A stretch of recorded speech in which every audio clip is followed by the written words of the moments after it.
Hey everyone, I'm TJBChris. Welcome back to the channel. I'm glad you're here, and tonight we have something of an enigma.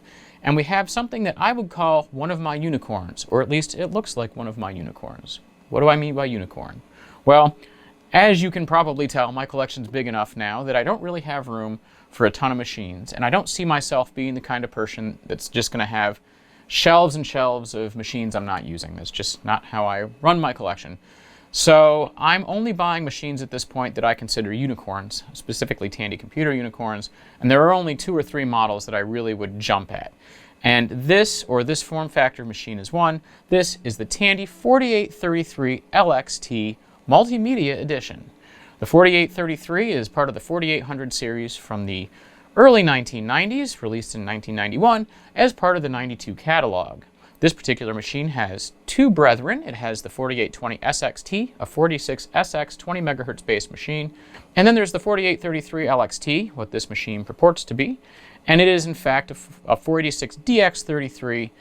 And then there's its fastest brother, the 4866 LXT, which is a DX266. The motherboard and all the other aspects of this machine is the same, 4 megs of RAM minimum, 64 megs max, no wait states, 8K of on processor cache, and another 64K of supplemental cache. Western Digital Video, upgradable to a meg or so, and compatibility, as listed in the catalog, with MS-DOS 5.0, which it came with, Xenix, and Microsoft OS 2. Microsoft OS 2, tee-hee. Anyway, this machine is actually part of the 4800 series, the venerable series that includes the 4825 SX back here, and its brother, the 4850 EP, but in tower form. This machine showed up in the 1992 Computer Reference Guide from Tandy, the last year Tandy did a computer catalog, I might add, and also showed up in the 1992 mainline catalog. It was marketed as a server series system, meant to be a tower series server, with a lot of 5¼ inch drive bay expansion, 3 in fact, 1 additional 3.5 inch slot, and 7, count them, 7 expansion slots, 6 of which were available out of the box, 1 taken up by the Western Digital Video card. This machine is a unicorn for me because it is very rare. You very rarely see them, and I've always wanted one. And I jumped on this one despite the fact that when I saw it, the pictures gave me some clues that this might not be what it seems.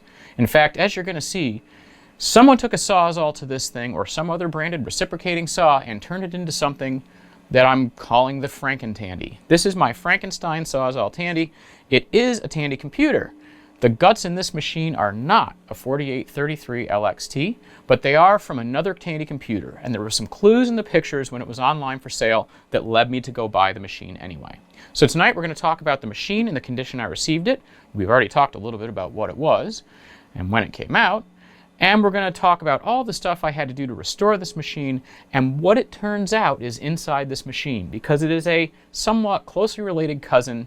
And in fact, it is a Tandy computer. And this was really fun to discover. I took a chance, and despite the fact that this is not exactly the machine I was hoping it would be, it is an excellent machine, and I'm really happy to have it in my collection. And it serves as a good placeholder for what I hope someday will be me owning one of these machines for real. But until then, okay, yes, I just hugged my computer, but I would love one of these machines for real. Until then, I've got some footage I'd taken of me restoring this machine. I've had it now for about a month and a half, and we'll cut back and forth between that and me jabbering about it. We're going to talk a little bit more about what I had to do with this machine, and we're going to do a quick demo of how it's set up now and what my plans are for it. So let's talk about how this machine came to be. Well, I saw this on one of our favorite auction platforms, and this machine came to me in very rough shape. So, as you can see from the pictures, this machine was not in great shape, and it already had some telltale signs that things weren't as they seemed on the front. So in the rear, you can tell the power supply is clearly not factory and was jerry-rigged in there. And then taking a closer look at the expansion slots, this machine does have the 7 expansion slots that are in a 4833 LXT. Looking at this documentation from the Radio Shack support site, you can clearly see some horizontally aligned slots in that system, but this one has 7 expansion slots, but they're not aligned the same way. It's in a 4x3 stacked arrangement, as you might find in a desktop mid-tower situation. Additionally, taking a closer look at this machine, the power button is a dowel, held in place by a zip tie, not the actual power button, which would kind of make sense given that at least the power supply has been replaced. And then looking closer at the motherboard, I started to notice some differences, but I also noticed something that was a little telling to me. This motherboard has the exact same port layout as that of my Tandy Multimedia PC Model 20. Exact same port layout. This suggested to me that it might just be a Tandy computer under the covers, despite the fact that it clearly may not be the one that I thought it was. The expansion slots being the dead giveaway that this was not the 4833, but it looked like a similarly classed system that would have at least a chance of being an actual Tandy computer. And it turns out that what I got didn't disappoint me. So looking at this machine very closely, it showed up very dirty. The front bezel had been held on with packaging tape, the residue for which I mostly got off the thing, but it is not ideal. All of the clips that hold the front bezel in place via these little metal stanchions that are on the bezel itself were missing, as was the LED board that covers the keyboard and hard drive and power LEDs, so those were missing. The reset button had the physical plastic button there, but of course there was no backing circuitry, so it didn't do anything. And looking at the back, it's clear someone took a Sawzall to it. So taking a look inside, of course, it was very dirty, so the first order of business was to take the thing apart and hose it all down and clean it out. And in exploring around inside, I found some very interesting pieces of hardware. The first was this 5¼ inch full height, you're now looking at a better picture, hard drive. This is a SCSI hard drive. And the only thing I could find on this particular model of drive is that it is a 4 GB SCSI drive. That seems a little big, but it could have been added later. Also internal to the machine was a Western Digital Caviar drive that is period correct, about 440 megs.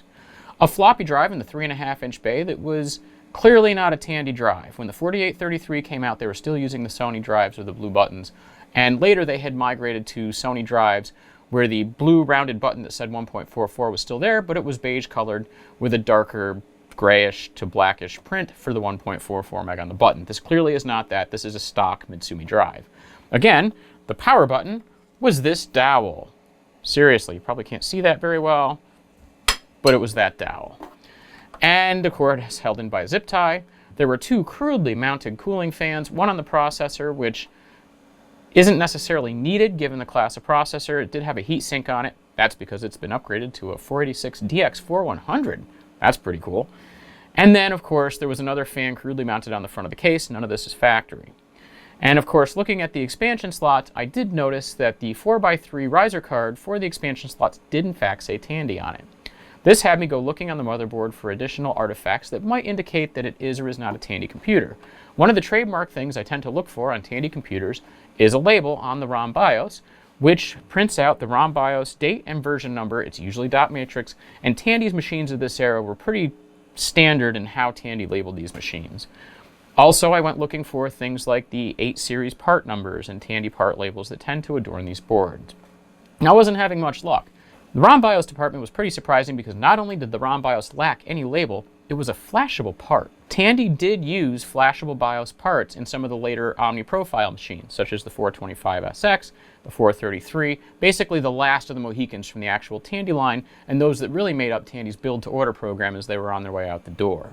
So looking more closely at it, I thought to myself, this could be a Tandy BIOS, but it could just be some generic motherboard.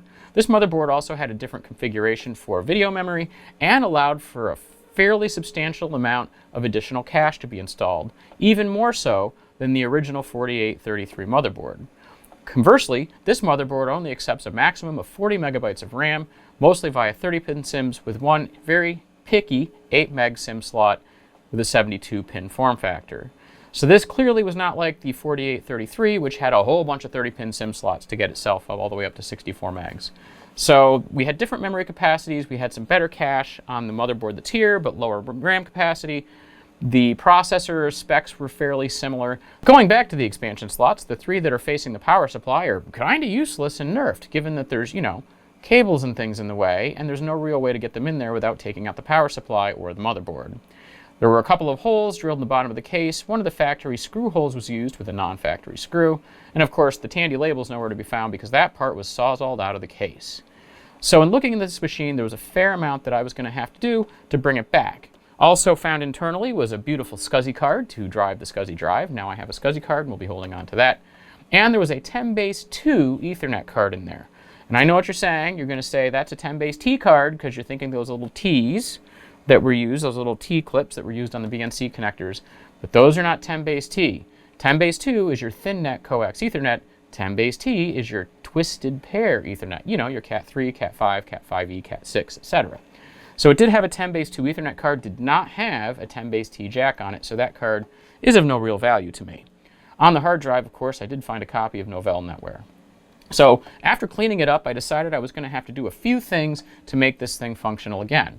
I was going to have to clean out the case, of course, as I mentioned. I was going to have to break out my 3D printer, and I 3D printed a power button push rod, a little sleeve to attach it to the button in the power supply, and also a little bracket with which I could attach the power button to the case in a somewhat clean way, and that required me to kind of adapt it to the holes in the case. Additionally, given that the front bezel wouldn't stay on and I wasn't going to break out the shipping tape again, I also 3D printed myself some what I call disposable little 3D printed clips, U-clips, that could be inserted into each of the 6 mounting holes on the front of the chassis, and then I could push the bezel in place and it would hold them there. They're fairly thin, they're meant to break. I printed a bunch of extras, so when I take this case off, it's all done. I also remade the LED board, but I did not make the keyboard LED because I lacked the key lock switch anyway. And fortunately, this motherboard had power and LED lights on it, so I was able to reuse those. And then finally, I did craft myself a nice little reset button with a push button momentary contact switch I had, and again, a little proto board. So now, I think I've turned this thing into something resembling its former glory. There's still a little work to be done. I'm going to have to print up or get a hold of 5¼ bay covers and a 3½ bay cover. And I did replace the onboard battery, so now this machine is functional. So we have a Tandy 425 SX MT shoved into the case for a Tandy 4833 LXT Multimedia Edition. I've added a whole bunch of 3D printed parts, as I mentioned, to give it a power button again, have it a reset button, get the LEDs in the front working, and hold the bezel on.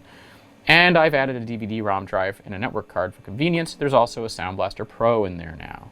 I've removed the SCSI controller and the 10-base-2 network adapter, and I've also removed the crappy fans. They were just making a bunch of noise and not doing very much. And the SCSI hard drive, that full-height 5¼ monster, I couldn't get it to work, and quite frankly, I have no desire to screw with that thing. So that's where we are.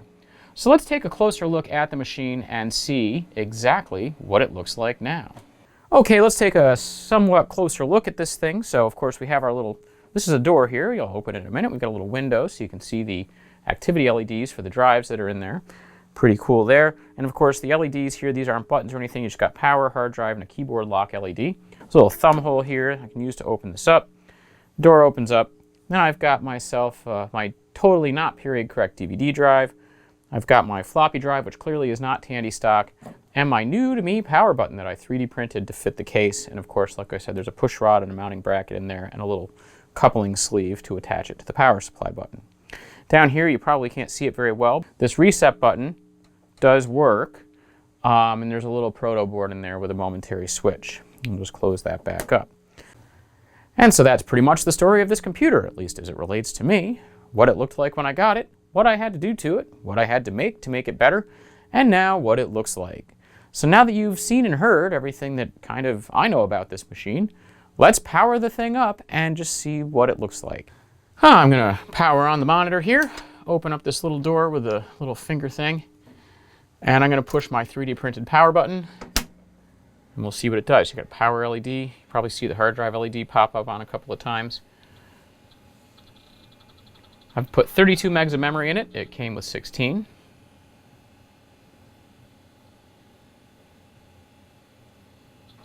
Now, one thing about this machine and all the very late Tandy machines, they replaced the cool full-on paper cone speaker with one of those little onboard piezo buzzers, which I don't love, but whatever. It was the style of the time and continues to be. Now, I've installed a minimal copy of MS-DOS 6.2 and Windows 3.1 on this machine, but other than that, there's not really much here. This is really just a basic configuration. There's next to nothing on it. I've got a Sound Blaster Pro card that I put in here. I took from the Tandy 3000 NL, and that's pretty much it, and the RAM. I've also put, like I said, that DVD-ROM drive, but there's not much else. And that's because this machine as it exists is going to be an exploratory machine for another project I've got. So you'll probably see it on the channel quite a bit, assuming this project actually amounts to something. So this is just your standard copy of Windows 3.11. And that's pretty much it. So, yep, we've got nothing here. You can play solitaire on it. And you could watch Windows Antivirus or Windows Backup. But really, there's just not a whole lot here in terms of what this machine has on it. And that's by design. So this machine will probably serve long-term. I don't think it's going to be a game night machine. The MMPC Model 20 is the best for that. It has the most video RAM and has local bus video. This machine's probably going to play various server and other capacities. Its form factor with the extra 5¼ drive bays and the expansion slots really makes it a contender for hardware projects and other things that involve DOS and Windows systems. So that's really what this machine's going to be. And actually, let's just go back and we'll take a look at HW info. But I have to boot with no configuration to do that. I'll give you an idea of what that looks like. And you can see we're booting up here. Watch my wonderful LEDs flash. We're going to go F5 because HW info is going to probably crash the machine if I boot up all my stuff. So I put HW info and check it on here. We'll just take a look and see what's in here. And I apologize for the bit of screen flicker, folks. I trim that out. All right, there we go. Got the camera to look a little better on the flicker there. I could see that in the LCD on the camera. That wasn't pleasant. Sorry, folks. So we got mainboard info. And this is, Phoenix. It's funny, the computer name says bleh.